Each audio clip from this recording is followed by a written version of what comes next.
আসসালামু আলাইকুম বন্ধুরা, ওয়েলকাম টু মাই চ্যানেল আমি টেক। তো বন্ধুরা, বরাবর মতো আরও একটি ভিডিও নিয়ে চলে আসলাম। আর আজকের ভিডিওর বিষয়টা হচ্ছে আমাদের পোকো X3। তো এই ফোনটার সমস্যাটা হচ্ছে এই ফোনটা ফ্রন্ট ক্যামেরা আসে না। যেমন হচ্ছে দেখুন, ব্যাক ক্যামেরা চলে আসছে, কিন্তু যখন ফ্রন্ট ক্যামেরায় আমরা সুইচ করি তখন কিন্তু ফ্রন্ট ক্যামেরাটা আসে না। ঠিক আছে, তো দেখুন এটা কিন্তু ফ্রন্ট ক্যামেরা দেওয়ার সাথে সাথে এটা আটকে আছে বা হ্যাং হয়ে আছে, মানে ফ্রন্ট ক্যামেরা আসতেছে না। এই গেল এক সমস্যা। আর আরেকটা সমস্যা হচ্ছে এটা সাউন্ড নেই কোনো। তো আপনারা যারা আসলে পোকো এক্স থ্রি প্রো চালান, Redmi note 10 pro, note 10 pro max, তারপরে নোট 11, এই ফোনগুলো কিন্তু এটা একটা কমন সমস্যা। দেখুন এই যে কোনো রিংটংয়ের সাউন্ড নাই, ঠিক আছে, একদম বোবা হয়ে গেছে, কোনো সাউন্ড নাই। তো এই যে পোকো এক্স থ্রি প্রো এই সেটগুলোতে কমন একটা সমস্যা হচ্ছে সিপিওর থেকে সমস্যা হয়। তো আমাদের এটার যে চিকিৎসা করতে হবে, এটা আসলে সিপিও রিবলিং করতে হবে। রিবলিং করলে আশা করি এই সমস্যাটা সমাধান হয়ে যাবে। তো আপনাদের সাথে নিয়ে আজকে এটা সিপিও রিবলিং স্টেপ বাই স্টেপ চেষ্টা করবো এই ফোনের সমস্যাটা সমাধান করার জন্য। তো আমাদের সাথেই থাকুন, এবং যারা নতুন আছেন আমাদের চ্যানেলটা সাবস্ক্রাইব করে রাখতে পারেন এবং বেল আইকনটা ক্লিক করে রাখতে পারেন। তাহলে কিন্তু এই ধরনের সুন্দর সুন্দর ভিডিও সবার আগে নোটিফিকেশন আপনাদের কাছে চলে যাবে। তাহলে চলুন কথা না বাড়িয়ে কাজে চলে যাই।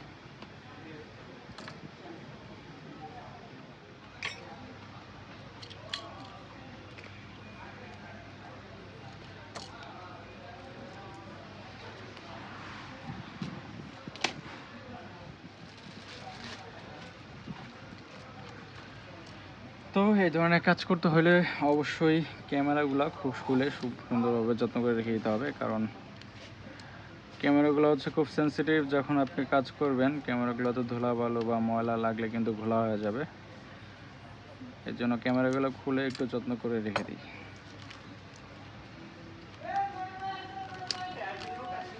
তো বন্ধুরা, এই হচ্ছে আমাদের মাদারবোর্ড। আর এই যে সিপিওটা দেখতে পারতেছেন, এই সিপিওটা আমরা উঠাবো, ঠিক আছে, উঠায় আবার রিবোলিং করে দেবো। এই সিপিওটা কিন্তু উঠানো একটু ঝামেলার কাজ, কারণ এটাতে ব্ল্যাক পেস্ট করা আছে। ব্ল্যাক পেস্টগুলো সুন্দরভাবে হিট দিয়ে কেটে তারপর হচ্ছে আমাদের সিপিওটা মাদারবোর্ড থেকে আলাদা করতে হবে। তো এই প্রসেসটা একটু ঝামেলার। অবশ্যই যারা কাজ করবেন খুব সতর্কতার সাথে কাজ করবেন। অভিজ্ঞতা না থাকলে এই ধরনের কাজ করতে যাবেন না, অন্যথায় আপনাদের ফোন কিন্তু অন না হওয়ার সম্ভাবনাই বেশি। মানে একটু অসতর্কভাবে কাজ করতে যান, তারপর হচ্ছে তখন যেটা হবে আর কি, একটা দুইটা বল যদি উঠে যায়, এগুলো রিপেয়ার করা অনেক ঝামেলা, বা অনেক সময় সেটও অন হয় না। তো আমি আমার সুবিধার মতন কিন্তু এই পাশটা কেটে নিছি, পিনেট প্যানেল আমার সুবিধার মতো কেটে নিছি, কারণ সিপিওটা আমি উঠাবো। তো এখন আমরা সিপিওটার এখানে বসিয়ে নিই।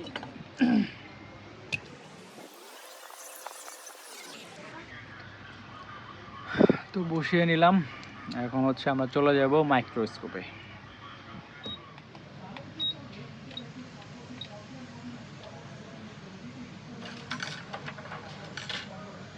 বিসমিল্লাহ।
দেখুন আমাদের পোকো X3 Pro কিন্তু সিপিইউ রিভলভ করার পর এক চান্সে ওপেন হয়ে গেল। তো যেই সমস্যাগুলো ছিল ক্যামেরা আসতো না, তাহলে আমরা ক্যামেরা প্রবেশ করে দেখি। ব্যাক ক্যামেরা ঠিক ছিল, ফ্রন্ট ক্যামেরা আসতো না। বিসমিল্লাহ। দেখুন আলহামদুলিল্লাহ আমাদের ফ্রন্ট ক্যামেরা কিন্তু চলে আসছে। তো এটা আসলে সামনে অনেক ধুলাবালো আছে, এর জন্য এরকম দেখা যাচ্ছে। আমাদের ফ্রন্ট ক্যামেরাটা কিন্তু ঠিক হয়ে গেল, ঠিক আছে। এই যে এটা হচ্ছে ফ্রন্ট ক্যামেরা। তো ধুলাবালু পরিষ্কার করলে আরও ক্লিন হবে, ডিসপ্লে চেঞ্জ করা লাগবে এটার। তারপরে সমস্যা ছিল হচ্ছে আমাদের সাউন্ড কাজ করতো না, তাহলে আমরা সাউন্ডে যেয়ে দেখি।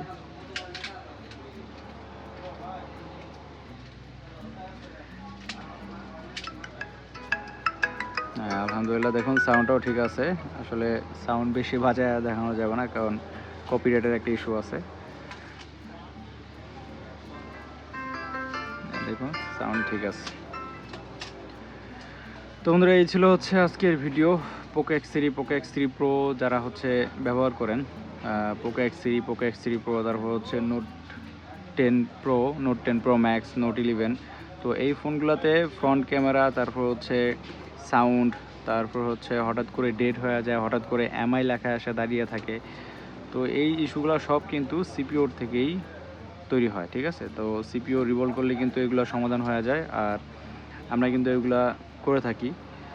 আপনারা যারা এই ধরনের কাজ করাইতে চান, যাদের এই ধরনের সমস্যা ভুগতেছেন, তারা কিন্তু ডিসক্রিপশনে দেওয়া নাম্বার অথবা লোকেশনে যোগাযোগ করে আমাদের কাছ থেকে এই ধরনের কাজ করে নিতে পারবেন। তো আজকের মতো এতটুকুই। সবাই ভালো থাকবেন, সুস্থ থাকবেন, এমনটাকে সাথে থাকবেন। আল্লাহ হাফেজ।